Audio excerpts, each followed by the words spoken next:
Graça e paz, minhas queridas. Mais um vídeo para edificar a nossa vida. Como havia prometido, né? O primeiro capítulo desse livro que a gente está acompanhando sobre aconselhamento bíblico, né? Aconselhando mulheres de forma prática e forma bíblica. Eu já tinha gravado esse vídeo, só que por problemas técnicos com o meu celular apagou, sumiu. E eu acho que foi uma grande lição, porque o primeiro capítulo fala sobre a ira. Quando eu vi que apagou todo o vídeo, meninas, eu fiquei muito nervosa. E por que não falar irada por causa dessa situação? Só que eu falei, não, vou tirar isso como um teste, um aprendizado, e eu vou gravar outro quando estiver mais calma, vou reservar um tempinho e vou gravar novamente, não tem problema nenhum. Não é o fim do mundo, ninguém vai morrer por causa disso, e simbora gravar novamente o vídeo falando sobre o capítulo da ira, tirar algum aconselhamento em referente a isso, minhas queridas, e eu aprendi, viu, a me controlar. Espero que seja assim constantemente, né?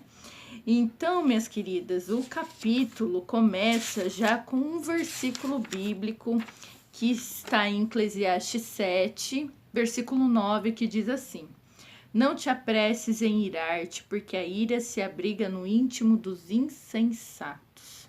Então, ele já deixa muito claro. Quem mantém a ira, vive irado, é insensato.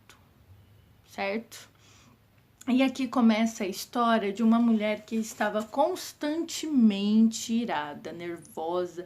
Toda hora ela estourava com os filhos, com o marido. E isso estava assustando até ela mesma. Estava deixando ela fora séria. Assim, eu falei, meu Deus, o que eu estou fazendo com as pessoas que eu mais amo? Eu estou irada, parecendo um vulcão em erupção. E toda hora vinha o versículo de Provérbios 14:1 na cabeça dela, né? A mulher sábia edifica a sua casa, mas é insensata, com as próprias mãos a derriba. E ela falou, eu não estou sendo uma mulher sábia, ó, que inferno que eu tô tornando a minha casa. Ela estava constantemente irada, nervosa com os filhos por qualquer coisinha, seja grande, pequena, média, ela explodia. E isso estava assustando ela, além das pessoas também que convivia com ela. Aí ela começou a pensar, será que é um problema físico? Ah, eu acho que é problema hormonal. Ah, certeza que é hormônio. Ah, eu acho que é problema hormonal. Conversou com as amigas, tal. Uma delas citou para ela procurar aconselhamento bíblico, procurar a igreja, o pastor para ajudar ela nisso. Mas ela achou uma bobagem. Ela falou, não tem nada a ver, isso não tem efeito nenhum. Eu acho que é um problema hormonal, é problema físico, certeza. E ela foi no médico, fez o check-up e não era nenhum problema hormonal. E ela falou, então é problema psicológico. Ah, é problema psicológico, é problema psicológico. E aí ela começou a falar, então se é psicológico, eu sei me virar sozinha. O que ela fez? Ela começou a decorar um versículo bíblico que está em Tiago 1, 19 e 20, que fala assim: sabeis essas coisas, meus amados irmãos, todo homem, pois, seja pronto para ouvir, tardio para falar, tardio para se irar, porque a ira do homem não produz a justiça de Deus. Aí ela começou a decorar e falar várias vezes durante o dia dela. E quando ela acatou esse hábito, ela passou uma semana calminha, uma harmonia muito grande. Até o marido dela percebeu isso. Ela ficou assim numa paz assim fantástica. Mas bastou um telefonema para tirar ela do sério. O telefonema foi dos pais falando que não ia passar o final de ano com ela, porque ia passar o final de ano com a irmã dela, porque a irmã dela é mais sozinha e ela já tinha filhos e já tinha marido. Então os pais falaram, você passa com a sua família e nós vamos passar com a sua irmã, que a sua irmã não tem ninguém por ela. E ela ficou muito nervosa. Para a mãe dela, ela não falou nada, mas assim que ela desligou, ela ligou para a irmã dela e vomitou um monte de barbaridade para a irmã dela. Então o método dela não funcionou. Ela falou, tudo é pra você, tudo é pra você, os pais sempre cuidam de você, tudo é voltado pra você e nada pra mim, mas falou, destruiu a irmã dela. E assim que ela desligou, veio um remorso horrível dentro dela. Um remorso mortal dentro dela. E assim ela foi procurar realmente os conselhos do pastor, alguém da igreja. E ela marcou o horário e foi lá. Uma coisa bacana que o pastor fez com ela foi dela entender o que é realmente um ira, né? Falou sobre a diferença nós temos 2 tipos de ira, né? A diferença das duas, que é a ira pecaminosa e a não pecaminosa. Falou que Deus também se ira. E se ira toda vez, né, na questão em favor, por causa dos nossos pecados, né? Que está em Salmo 7:11. Ele fala também de um momento de ira que Jesus teve, que foi quando Jesus expulsou os cambistas gananciosos do templo, né? Que está em João 2:14-17. Aí depois ele falou da questão dessa ira que não é pecaminosa, tem muito a ver quando a gente se fica inconformado com o que está acontecendo com o nosso próximo. Eu fico irada, eu fico muito nervosa, porque eu vi alguém batendo numa criança injustamente. Alguém destratou um idoso, alguém que poderia ajudar o faminto e não ajudou, alguém que foi injustiçado, alguém que fala fofocas por uma pessoa que não fez aquilo que as pessoas estão falando. E eu me revolto com isso, eu fico totalmente nervosa por causa disso. Isso é uma ira que não é pecaminosa. É óbvio que depois, como eu lido com isso, também é de suma importância. Eu me iro, eu me revolto com essa circunstância injusta, mas o meu comportamento de saber lidar com isso também importa muito. Eu não vou lá berrar com as pessoas, eu não vou lá bater nas pessoas. Eu vou lá ser o agente de paz para acabar com essa injustiça, certo? E a ira pecaminosa é aquela que eu penso que tudo é injusto comigo, as minhas vontades não foram correspondidas, eu me frustrei com os meus pais que não passaram o final de ano comigo, e passou com a minha irmã, e eu fico revoltado com isso, e quero esganar a minha irmã junto com meus pais, esse tipo de coisa. Sempre quando está voltado para mim, eu sempre penso primeiro em mim, então isso é uma ira pecaminosa. Agora, quando eu penso no outro, o outro está sendo injustiçado, aí sim é uma ira que não é pecaminosa, mas também eu não posso viver irado por causa da injustiça alheia, né? E aqui ele fala vários versículos, o famoso versículo para ira, né? Que é em Efésios 4:26, que diz assim: irai-vos, mas não pequeis, não se põe o sol sobre a sua ira, né? E aqui tá falando da interpretação desse versículo. Eu vou até ler o trecho para vocês, tá? Uma boa interpretação nos leva à tradução do modo indicativo. Paulo não estava ordenando que os cristãos se irassem, o que seria um imperativo. Uma vez disso, ele presumiu que haveria momentos em que você ficaria irada por uma boa razão. O indicativo é uma declaração do fato. Ele reconheceu que a ira faz parte da vida enquanto se vive em um mundo amaldiçoado pelo pecado. Que mesmo a ira justa pode rapidamente se transformar em uma ira maligna. Por isso que o sol não pode se pôr sobre a nossa ira. Você deve vencer a sua ira de forma mais rápida possível. Já achar uma solução de se acalmar, colocar os pensamentos no lugar e tomar alguma providência sem ser violenta, né? E aqui sempre fala da questão da gente sempre pesar na questão da minha ira. Traz vergonha? Então, é uma ira pecaminosa. A ira justa sempre busca os objetivos de Deus. Olha que maravilhosa. E a ira sempre deseja o que Deus deseja, a ira boa. justiça, equidade, bondade e amabilidade. Ela é centrada sempre nos outros. A ira injusta sempre busca os objetivos e direitos pessoais, né? E sempre de uma forma de cobrança. Eu quero, eu tenho direito, é meu, é meu, é meu, né? Aí, aqui tá falando na questão de a pessoa insensata permite que a ira germine e contamine seu coração numa ambição egoísta. A fonte dessa ira é a conclusão de que seu direito pessoal foi negado, ou seja, seu direito de ser sempre tratada com amor, ou receber algo que você esperava, né? Isso é fantástico. Ele cita também Romanos 12, que diz assim: não torneis ninguém mal por mal, porque quando a gente tá com a ira pecaminosa, a gente quer se vingar, a gente quer fazer o mal pro outro que te frustrou, a gente quer acabar com a pessoa, né? Então aqui ele lembra Romanos 12, né? Isso é muito bom. Lembrando sempre que esse tipo de ira, se está gerando dentro de você amargura, cólera, gritaria, blasfêmia, é pecado. E a ira pode ser voltado para a inveja.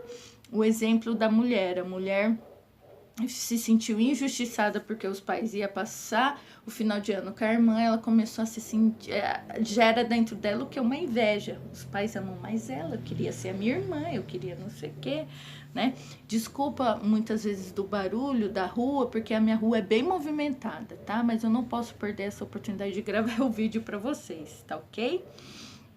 Então, sempre lembrando que a ira pecaminosa, aquela egoísta, que mantém dentro do meu coração, é um pecado cometido não só contra as pessoas, mas primeiramente cometido contra Deus, né?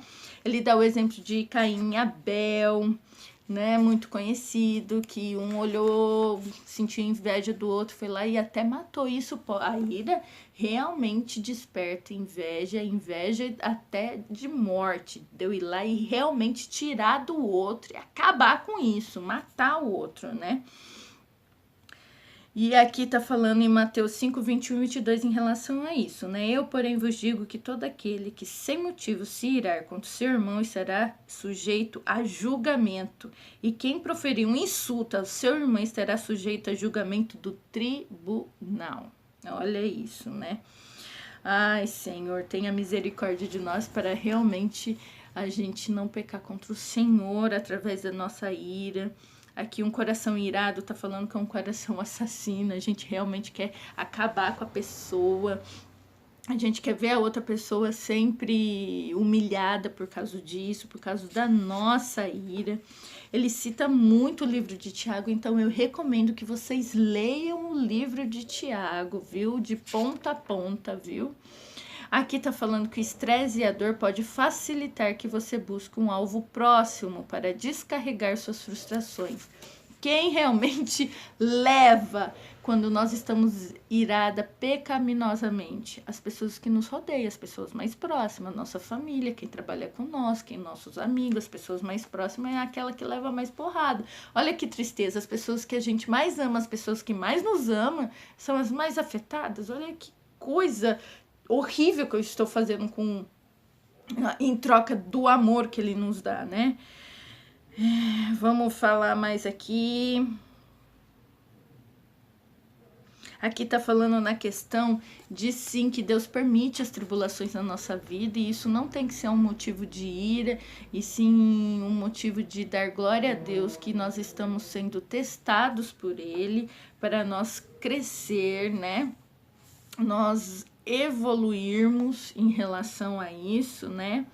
E aqui tá falando que a ira é que nem um bebê, ele nasce pequeno, mas se você começar a alimentar esse bebê, ensinar muito esse bebê desenvolve e vira um adulto grande, com suas vontades próprias. Se a gente alimentar a nossa ira dentro de nós, é exatamente isso. Ela nasce pequenininha, cresce e depois tem vontade própria e você não consegue mais controlar, né? Cuidado, gente. Aí, depois que ela fez esse estudo muito bom com o pastor, a mulher que chama Ellen, ela chegou em 2 tipos de conclusões, em compreensões, né? Primeiro, a ira sempre busca um alvo, talvez dirija contra uma pessoa em particular ou até contra um grupo de pessoas. Contudo, toda ira pecaminosa é no fundo dirigida contra Deus. Segundo, a ira é em muitas formas uma manifestação externa de um problema maior que se passa dentro do coração. Existe algo que você quer, cobiça, e que você não tem, como um respeito dos outros, bens materiais, ou algo que você tem, mas não quer, como perseguição, desrespeito dos outros, tribulação, né? Então ela já entendeu o que afeta quando está irada e da onde pode vir a ira, que é dentro do nosso coração, né, gente? Tomar muito cuidado disso. Então, a primeira coisa que despertou nela, a partir desse estudo, é a questão do arrependimento.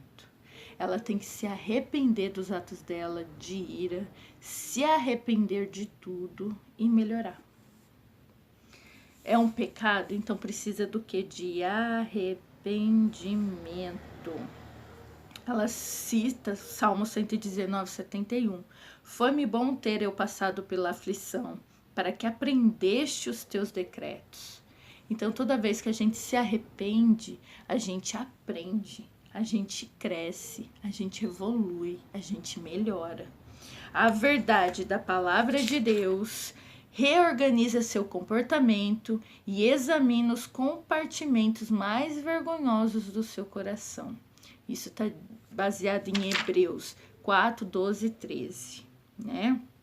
Aqui está falando, Deus nos ajude a nos arrepender desse pecado com muita humildade. Salmo 51, 10. Aqui está falando de Gálatas 5, que tem que ser desenvolvido em nós, o fruto do Espírito. E é claro, o versículo que ela tanto decorou e só fez efeito por uma semana porque não tinha conhecimento, só é algo robótico que ela falava de Tiago, né? Ela colocar em prática, né? E saber sempre que quando a gente tem algum problema, gente, não é método de homem nenhum que nos faz melhorar, e sim um método divino, que com a ajuda de Deus, através do teu Espírito Santo, nos transforma dia após dia e nos ensina a lidar com os sentimentos mais extremos que nós temos, para nós não pecarmos e viver no Espírito, e assim adorar a Deus em espírito e em verdade. Queridas, tem 5 perguntinhas baseado em alguns versículos bíblicos que eu vou estar passando para vocês embaixo desse vídeo, para que assim a gente possa responder juntas, e qualquer dúvida que vocês tiverem, vamos conversar, vamos falar sobre isso, para a gente desenvolver mais o assunto sobre ira, porque o que eu tô falando aqui não está esgotando como que a gente tem que lidar com a ira, né? Mas a gente, se conversando, a gente edifica um pouco mais o assunto, né? Enriquece mais o assunto e a gente começa a aprender um pouco mais. Então, não vamos nos irar. E por um acaso a gente se irá por alguma injustiça nesse mundo contaminado pelo pecado, nós não vamos alimentá-la. Nós vamos saber lidar com isso e ser agente de paz. Amém? Espero ter ajudado de alguma forma a vida de vocês, assim como ajudou a minha. E vamos responder as perguntas que eu vou deixar disponível para vocês, tá? Vamos nos amar edificando umas às outras. Fiquem na paz.